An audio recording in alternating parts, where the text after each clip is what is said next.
यदि आप लंबे समय से पुलिस विभाग में हैं, आप कांस्टेबल हैं या हेड कांस्टेबल हैं, परंतु आपकी इच्छा है अब सब इंस्पेक्टर बनने की, यानी कि एसआई बनने की। सरकारी विभाग में सबसे पहले तो आप कांस्टेबल, फिर हेड कांस्टेबल और धीरे धीरे जैसे जैसे आपकी मेहनत रंग लाती है वैसे वैसे आप आगे के पदों को प्राप्त करते हैं। ज़्यादातर लोग कांस्टेबल और फिर धीरे धीरे प्रमोशन करते करते और एसआई बन जाते हैं, सब इंस्पेक्टर बन जाते हैं और फिर आगे भी पदों के लिए प्रयास करते हैं, चाहे वो एसीपी हो या डीजी हो, इत्यादि इत्यादि जो पद हैं, इन सब के लिए हम प्रयास करते हैं, परंतु कई बार असफलता हाथ लगती है। तो कैसे आप अपनी कुंडली से जान सकते हैं कि आप एसआई यानी सब इंस्पेक्टर के लिए आपकी कुंडली में योग हैं कि नहीं है? कौन से ग्रह, कौन से भाव, कौन सी दशाएं, कौन सा गोचर आपको सब इंस्पेक्टर बनाएगा? कैसे आप अपनी कुंडली से देख पाएंगे एसआई बनने के योग? इस वीडियो में जानेंगे, आपको उपाय भी इसमें हम बताएंगे और क्या ग्रह स्थितियां हैं उन्हें भी जानेंगे। बस आपको इस वीडियो को पूरा देखना है। प्रिय दर्शकों, सबसे पहले हम जान लेते हैं कि वो कौन से भाव हैं जो आपको सब इंस्पेक्टर बनने के लिए देखना चाहिए। इसके लिए सबसे पहला भाव है वो है 10वां भाव, यानी कि 10th हाउस। 10th हाउस है नौकरी का। 10th हाउस है कि आप सरकारी नौकरी करेंगे, प्राइवेट नौकरी करेंगे, आप पुलिस विभाग में जाएंगे, सेना विभाग में जाएंगे, आप बैंकिंग सेक्टर में जाएंगे, किस सेक्टर में जाएंगे, कौन सी नौकरी करेंगे, आप एसआई बनने के लिए, सब इंस्पेक्टर बनने के लिए क्या आपके अंदर वो कॉन्फिडेंस, वो नेतृत्व क्षमता है कि नहीं है। तो ये 10वां भाव सबसे बड़ा और सबसे इम्पोर्टेंट भाव कहलाता है नौकरी के लिए, कोई भी विभाग के लिए, इंस्पेक्टर बनने के लिए या सब इंस्पेक्टर बनने के लिए।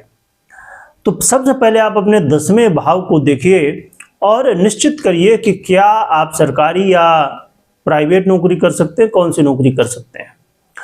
इसके बाद दूसरे नंबर पे आता है 6वां भाव, यानी कि 6th हाउस। 6वां भाव आपको बताता है कि आप के अंदर जो कॉन्फिडेंस है वो है कि नहीं, आपके अंदर जो विरोधियों को पछाड़ने की क्षमता, यानी कि जब आप ऐसे पुलिस या ऐसे पदों जो सुरक्षा से जुड़े हैं, खासकर पुलिस विभाग में जब आप नौकरी करते हैं, तो इसके लिए आपके जो विरोधी हैं, यानी कि जो गलत रास्ते में, उनको सही कौन है, गलत कौन है, ये जानना समझना भी आपके लिए बहुत इम्पोर्टेंट है। और आपके अंदर जब आप एग्ज़ाम देने जाते हैं, चाहे फिजिकल हो, मेडिकल हो, लिखित परीक्षा हो, तो ऐसे में आप उस परीक्षा को उत्तीर्ण कर, यानी कि आप अपनी परीक्षाओं से सफल हो पाएंगे कि नहीं हो पाएंगे, आपके जो कंपटीटर हैं उनसे आप आगे निकल पाएंगे कि नहीं निकल पाएंगे। क्योंकि इन पदों के लिए, अब जैसे देखें कांस्टेबल के पद में बहुत सारे लोग होते हैं, फिर हेड कांस्टेबल में उससे थोड़ा कम लोग होते हैं, फिर एसआई के लिए, सब इंस्पेक्टर के लिए उससे और भी कम लोग ही सफल हो पाते हैं। तो क्या आप इन पदों के लिए आगे बढ़ पाएंगे अपने कॉन्फिडेंस के दम पे, अपने तैयारी के दम पे, अपने मेहनत के दम पे? तो ये 6वां भाव आपके एग्जाम में सफलता को बताता है। आप सफल हो पाएंगे, एग्जाम में नहीं हो पाएंगे, क्योंकि यदि आपकी कुंडली में योग तो है, पर यदि आप सफल नहीं हो पा रहे हैं, यानी कि प्रयास तो आप कर रहे हैं पर सफल नहीं हो पा रहे हैं, कभी मेडिकल में, कभी फिजिकल में, कभी एग्जाम में, कभी किसी तरह कहीं ना कहीं कुछ न कुछ समस्याएं आती हैं और सफल नहीं हो पाते, तो ये 6वां भाव बहुत इम्पोर्टेंट है। इसके बाद 11वां भाव, यानी कि 11th हाउस। 11th हाउस बताता है आपके सक्सेस को। 11th हाउस आपको बताता है कि आप सफल हो पाएंगे नहीं हो पाएंगे। सफलता का, सक्सेस का ये भाव कहलाता है। आपकी इच्छाओं का भाव कहलाता है। आपकी जो इच्छा है यसाई बनने की, क्या आप बन पाएंगे कि नहीं बन पाएंगे? क्या इच्छा आपकी बस खाली भावना ही है कि आपको 100% आप देने वाले हैं यसाई बनने के लिए? ये भाव आपको ये बताता है, सफलता को दर्शाता है। इसके अलावा तीसरा भाव ऊर्जा का है, एनर्जी का है। पुलिस विभाग में और जिस भी पद में, यसाई पद तो एक कहना चाहिए कि 2 पदों के बाद तीसरा पद है, यानी कि सम्मानीय पद है। इसके लिए आपके अंदर ऊर्जा होनी बहुत जरूरी है, कॉन्फिडेंस होना और साहस, आपके अंदर जो साहस है वो होना बहुत जरूरी है। तो ये तीसरा पद यही सब कुछ आपको बताता है। तो कहना चाहिए कि ये पद है मुख्य रूप से जो कि आपको देखना चाहिए। इसके अलावा भी अलग अलग विभाग में अलग अलग पदों के लिए अलग अलग भाव का महत्व होता है। अब हम जान लेते हैं वो कौन से ग्रह हैं जो आपको सब इंस्पेक्टर बनाते हैं और इसके लिए आपको किन ग्रहों को देखना चाहिए। तो सबसे महत्वपूर्ण ग्रह है वो है सूर्य। सूर्य क्योंकि सरकारी नौकरी के कारक हैं, सरकार और इन सभी नौकरी के लिए सूर्य को देखना, मान सम्मान, क्योंकि ये जो पद है मान सम्मान का पद है, सरकार का पद है, सरकारी नौकरी का पद है और इससे यश प्रतिष्ठा भी बढ़ती है। तो इसके लिए सूर्य को देखना बहुत जरूरी है। इन सब के अधिपति सूर्य हैं। दूसरे नंबर पे कोई ग्रह आता है तो वो आता है मंगल। मंगल पुलिस विभाग के लिए, खासकर एसआई पद के लिए बहुत इंपॉर्टेंट है। मंगल आपका करेज है, मंगल आपका साहस है, मंगल आपकी ऊर्जा है, मंगल आपके नेतृत्व क्षमता को बताता है, मंगल आपको रिस्क लेने की क्षमता कितनी है आपके अंदर उसे दर्शाता है। मंगल मजबूत है तो आप कॉन्फिडेंस के साथ, पूरे साहस के साथ, पूरे जोश के साथ हरेक स्थितियों को, हरेक कोई नया आपका हो सकता है कि कोई नया कानून आया, नया सिस्टम आया, उसे फॉलो करना है, लोगों को फॉलो करवाना है तो उसे, इसके लिए आपके अंदर वो जज्बा होना चाहिए, वो कॉन्फिडेंस होना चाहिए, तब हो पाता है। और ये सब कुछ देता है मंगल। इसके अलावा तीसरा ग्रह कोई है तो वो है शनि। शनि को सर्विस का, सेवा का कारक माना गया है, अनुशासन का कारक माना गया है। पुलिस विभाग में एसआई विभाग एक बड़ा पद होता है, तो इसके लिए आपको बेहद ज़रूरी है कि आपके अंदर अनुशासन भी होना चाहिए, सर्विस देने की क्षमता होनी चाहिए, वर्दी का सम्मान रखने की क्षमता होनी चाहिए, आपको नेतृत्व क्षमता होनी चाहिए, आपके अंदर लोगों को तकलीफ नहीं, लोगों को सलूशन देने की क्षमता होनी चाहिए। तो ये सब कुछ आपको शनि देता है। तो ये 3 ग्रह सबसे इम्पोर्टेंट हैं। इसके अलावा भी बुध, गुरु इत्यादि कई ग्रहों का महत्व होता है, परंतु मुख्य रूप से 3 ग्रहों को जरूर देखना चाहिए।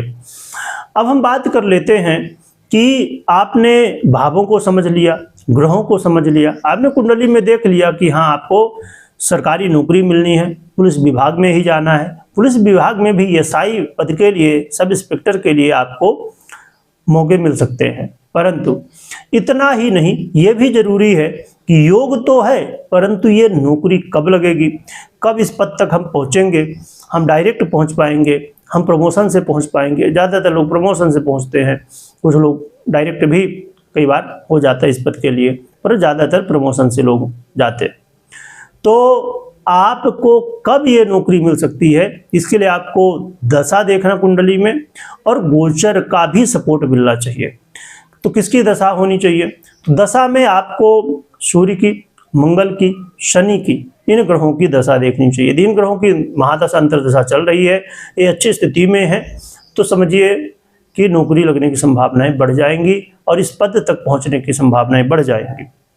आपको दशमेश यानी 10th हाउस और 6th हाउस और 11th हाउस, इन भावों के जो अधिपति हैं अच्छी स्थिति में हो और इनकी दशा महादशा अंतरदशा चल रही हो, तो आपको यहाँ पर सफलता मिलने की संभावनाएं बढ़ेंगी। रही बात गोचर की, तो गोचर में भी आपको देखना चाहिए कि शनि, सूर्य, गुरु इत्यादि इन ग्रहों का, मंगल का दसम भाव से, 6th भाव से संबंध यदि बनता है और ये सपोर्ट करते अच्छी स्थिति में, तो फिर आपको सफलता मिल सकती है। शनि का जब संबंध बनता है तो सफलता तो मिलती है, पर उसके लिए बहुत प्रयास करना होता है। पर हाँ, जब सफलता मिलती है तो स्थिर सफलता मिलती है, लॉन्ग टर्म के लिए सफलता मिलती है। तो ये कुछ स्थितियाँ हैं। यहाँ पर अब हम समझ लेते हैं कि वो कौन से ग्रह हैं जो कि बाधाएं उत्पन्न करते हैं। तो राहु केतु ये ग्रह बाधाएं उत्पन्न करते हैं। कई बार अष्टमेश द्वादशेश यानी कि 8th हाउस और 12th हाउस के ग्रह या कोई भी ऐसे ग्रह जो पीड़ित अवस्था को सूर्य को पीड़ित कर रहे हों, दशम भाव को पीड़ित कर रहे हों, तो ऐसी स्थिति में फिर दिक्कतें आती हैं। और इसके अलावा ये बहुत ज़रूरी है कि हमने तो कुंडली में भाव को देख लिया, ग्रह को देख लिया, दशा को देख लिया, गोचर को देख लिया, सब कुछ देख लिया, परंतु ये बहुत ज़रूरी है कि आप कर्म भी करें, क्योंकि खाली कोई योग होने से ही रिजल्ट आपको नहीं मिल जाता। सबसे इम्पोर्टेंट है आप कर्म करें, आपकी तैयारी, आपका अनुशासन, अपनी ड्यूटी के लिए 100% आपका समर्पित होना, आपके अंदर नेतृत्व क्षमता होना, आपको उसके लिए बार बार प्रयास करना। और कई बार असफलता भी हाथ लगती है, पर बार बार उसके लिए प्रयास जब आप करते हैं तो आप समझ पाते हैं गलतियां कहाँ हैं और कैसे आप सफल हो पाएंगे। तो आपकी तैयारी बहुत ज़रूरी है, और इसके साथ साथ योग संयोग भी कुंडली में भी जरूरी है। तो इसलिए आप अपनी तैयारी को, यानी आप अपने कर्म को बहुत, कहना चाहिए कि 101% के साथ तैयारी करिए, 1000% लगा दीजिए अपना पूरी ताकत के साथ। हर एक चीज़ को, चाहे फिजिकल के लिए हो, मेडिकल के लिए हो, लंबाई के लिए हो, इत्यादि बहुत सारी चीज़ें इसमें आप यदि तैयारी कर रहे हैं तो आपको पता ही होंगी। ज़्यादा डिटेल में करेंगे वीडियो बड़ी हो जाएगी। तो हर एक स्थिति के लिए आपको जानना समझना जरूरी है और तैयारी करना बहुत ज़रूरी है। क्या उपाय कर सकते हैं, अब इस वीडियो में जान लेते हैं। उपाय की बात करें तो भगवान सूर्य को अर्घ्य देना, अपनी एक निश्चित दिनचर्या यानी एक शेड्यूल आपका अच्छा प्रॉपर होना चाहिए, आपके नौकरी के हिसाब से, आपके काम के हिसाब से। और पिता का, बड़ों का, माता पिता का मान सम्मान करना, बड़ों का आशीर्वाद लेना, ये भी बहुत ज़रूरी है। और शनिदेव को आप दिया जला सकते हैं तेल का, हनुमान जी के दर्शन करना, हनुमान चालीसा का पाठ करना, ये कर सकते हैं। आप 7 मुखी, एक मुखी, 7 मुखी और 3 मुखी ये रुद्राक्ष धारण कर सकते हैं, और 4 मुखी भी चाहें तो, और 5 मुखी भी रुद्राक्ष आप धारण कर सकते हैं। और इन ग्रहों के, जिन ग्रहों की हमने बात की, उनके यंत्र रख सकते हैं। और सबसे बढ़िया है आप नवग्रह यंत्र रख सकते हैं और नवग्रहों की आराधना कर सकते हैं। तो ये उपाय कुछ हैं जो कि आप कर सकते हैं, इससे सहयोग मिलेगा। ये जर्नल उपाय हैं, परंतु यदि आप एसआई की तैयारी कर रहे हैं या आप पुलिस विभाग के किसी भी पद की तैयारी कर रहे हैं या किसी भी नौकरी की तैयारी कर रहे हैं तो आप कमेंट करिए। और या आपकी कुंडली से, आपके लाइफ से जुड़ा हुआ कोई भी प्रश्न है, उसका समाधान चाहते हैं, कैसे आप अपनी कुंडली में देख सकते हैं, समझ सकते हैं, उसका सलूशन निकाल सकते हैं, तो आप कमेंट ज़रूर करिए। जिस वीडियो के लिए ज़्यादा कमेंट आएंगे वही वीडियो हम सबसे पहले बनाने की कोशिश करेंगे। तो आप कमेंट करिएगा। क्या आपके जीवन में आप एसआई पद के लिए तैयारी कर रहे हैं, आप प्रयास कर रहे हैं, कौन सी बाधा, कौन सी समस्या आ रही है, कमेंट करिएगा, जिससे जो समस्याएं लोगों को ज़्यादा आ रही हैं उसके ऊपर क्या सलूशन हो सकता है ज्योतिष के अनुसार, कुंडली के अनुसार, वो भी हम जानने की कोशिश करेंगे। तो प्रिय दर्शकों, इस चैनल यानी कि कुंडली समाधान में आपको कुंडली से समाधान तक जानकारी मिलती है, तो ज़रूर सब्सक्राइब करिए। वीडियो अच्छी लगी हो तो लाइक करिए और अपनी प्रॉब्लम, अपना प्रश्न कमेंट करिएगा। वीडियो देखने के लिए बहुत बहुत धन्यवाद।